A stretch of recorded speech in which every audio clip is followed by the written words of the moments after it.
Hello, everybody. Thought sometimes it's good to shake things up in myself and to transmit that to the world. I'm Jamie McHugh. I'm currently living in a co-housing community in the hills of western Massachusetts. My husband and I moved here at the end of July to share with 9 other households 80 acres of land that we together steward and take care of. And for me, that's a really interesting concept, steward. How do we steward land? And for me, one of the contributions of somatic movement education and therapy to the world is this idea of stewarding our own inner ecosystem, giving attention, a benevolent attitude towards this body of nature. How can we collaborate with what nature has given us?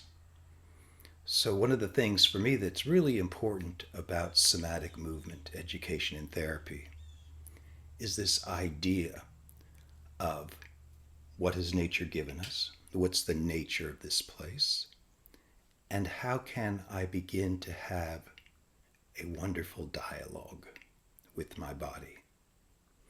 You'll see in the background this kind of very gently moving tableau of images, and that's from my work as a photographer and nature being art. And for me, there's an inseparability between how I experience my body from the inside out, how that helps clarify my vision, my sensing, my listening, to be a participant in the world, to slow down, to breathe, to move, to make contact. And so I want to offer you today just a few simple little ideas. One is when we talk about movement, what is movement? Of course, when we think of movement, we think of the body moving in space. Movement is change. We dance, we move, we walk, we jump. And yet there's also, of course, as we know, inner movement. The movement that's always happening inside of us. Without movement, we'd be dead. We'd be inert. We'd be static. So movement is change. And part of me, what's delicious about somatic movement is this idea of the whole range of movement, from micro movements, attention, to little changes in the self, to full out large musculoskeletal movement. That having access to the full range of movement and the full range of our expression elevates our consciousness, our awareness, and our participation with life. So how do we embody nature? How do we become our nature? And for me, that's an ongoing inquiry. And one of my contributions in my work to the field is simplifying activities to make this rich range of information we have accessible, easy to understand, and that invites in subjective response. So, an objective activity that I repeat and begin to explore in my own way becomes internalized and becomes part of me. So I like to think of myself as I'm back to basics, back to the land, come on down to earth. Let's get dirty. Let's flow like the river. Let's sit against a tree. Let's find all of this in our own bodies. So I want to guide you in just a very easy practice to begin to slow things down, because for me that's a really important aspect of our work. How to take the pauses to listen, and respond. So the sensory nerves are bringing information in. How can I listen? Bring action out into the world through the motor nerves. And the last thing I want to say before we go into this practice is I consider attention to be a form of movement. So where we place our attention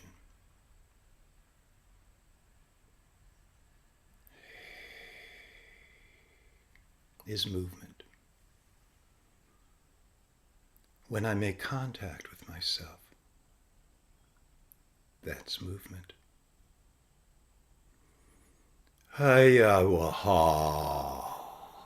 When I express a sound, that is movement.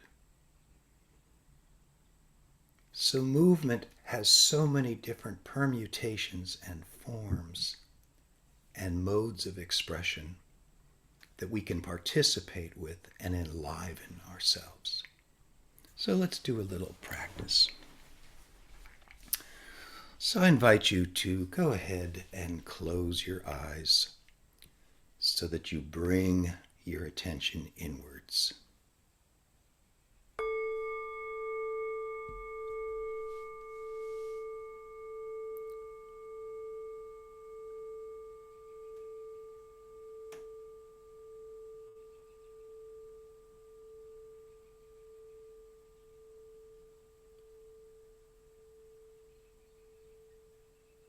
And as you settle in yourself,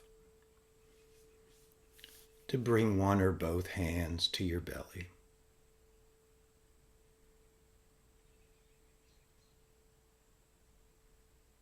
To feel the movement of your breath.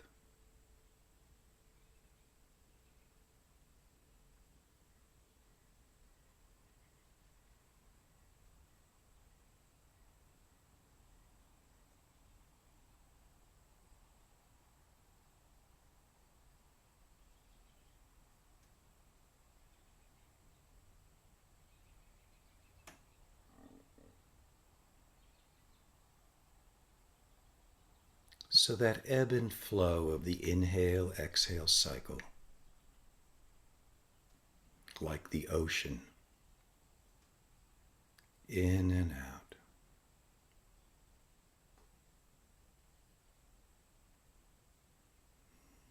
And it begins to create a predictable tempo.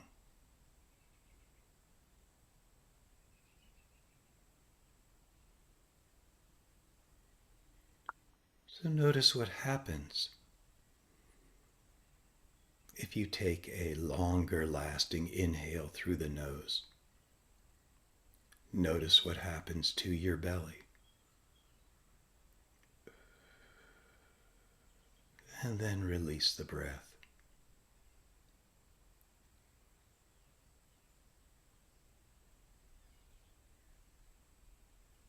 So trying on a few long-lasting inhales, notice what that offers you. As you settle back into automatic breathing.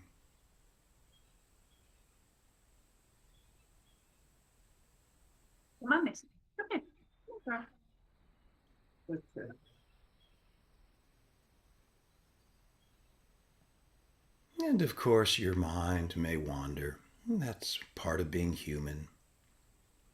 So feel free to wander as much as you like. And bring your attention back to the focus whenever you like.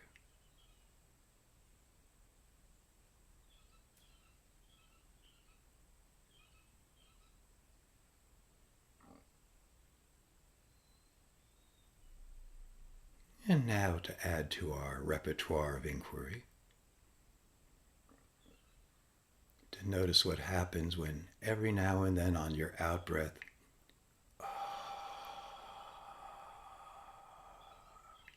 you make the out-breath visible as a sound.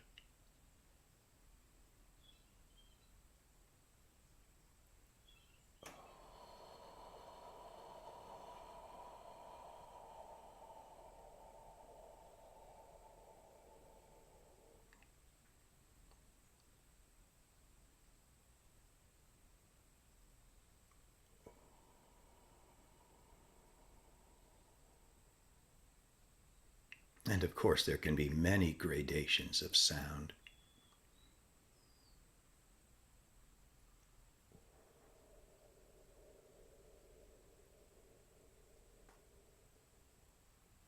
Notice what feels right for you in the here and now.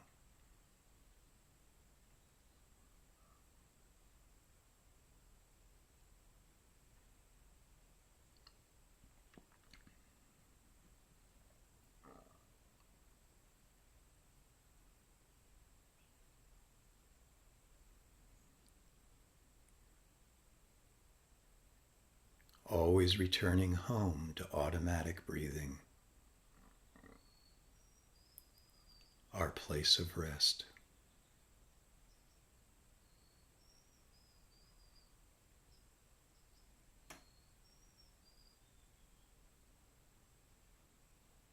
And then the last prompt of the day.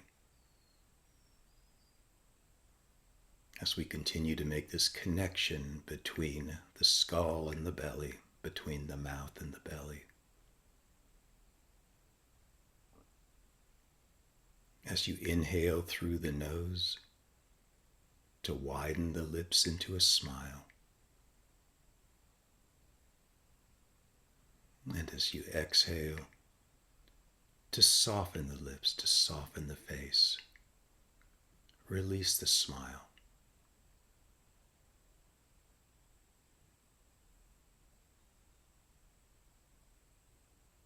Inhale, smile.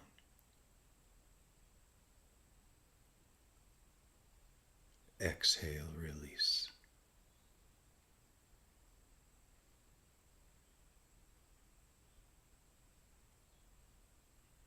The downward movement of the diaphragm on the inhale as the lips spread out to the side.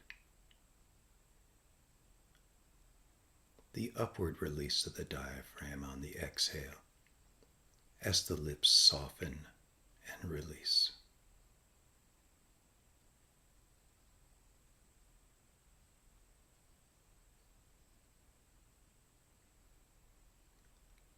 A long-lasting inhale will create a long-lasting smile.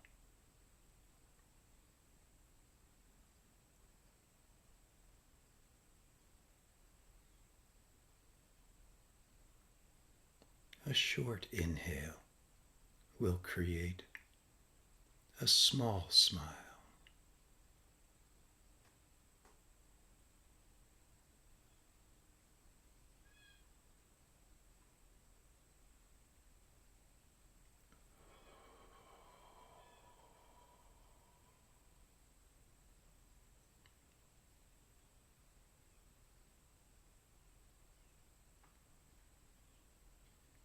And taking a final pause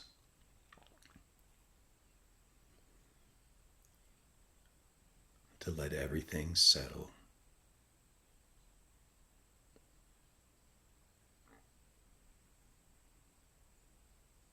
As we begin to close out our time together.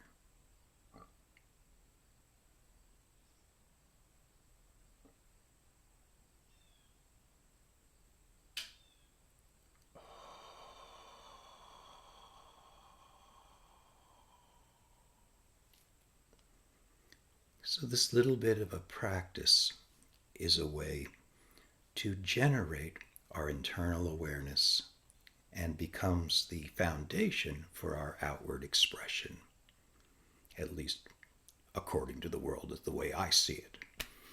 So thank you all for showing up and being with me for this little mini session.